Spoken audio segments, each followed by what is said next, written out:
Tunamzungumzia mama yetu Nabii Oliva kwa mema kwamba Mungu ameweka kitu cha thamani sana ndani yake.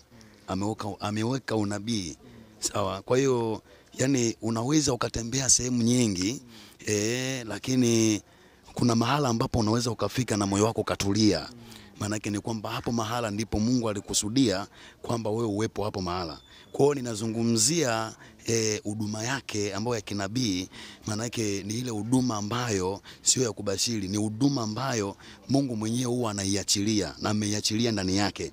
Kwa hiyo ina maana kwamba kila ambacho Mungu anachomwambia juu ya maisha yangu au juu ya maisha ya mtu mwingine, maana yake ni hali halisi kabisa. Kwamba akisema hivi mpaka hapa, kwa wale ambao wanaopokea ule unabii wanasema hakika mahali hapa kuna Mungu. Hata wakati ule nakumbuka yule baba ambaye alikuwa anashuhudia kwa namna jinsi ambavyo Mungu alivyomtendea.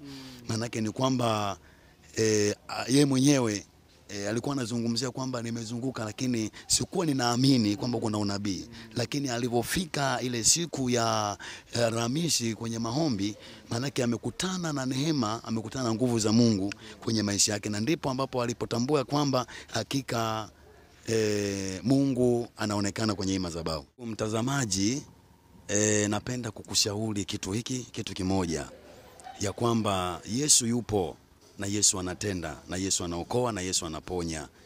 Lakini pia vile vile Yesu anaweza akakutendea muujiza alafu wewe mwenyewe ukashangaa.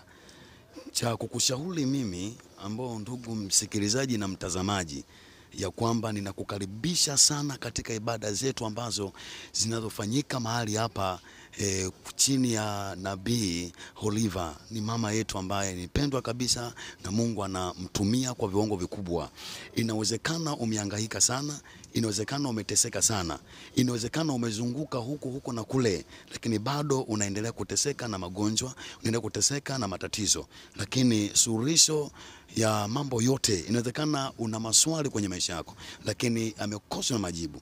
Lakini ukifika mahali hapa na kuonana na mtumishi wa Bwana, hakika unakwenda kutatuliwa na unakwenda kupewa majibu yako ya maswali yako.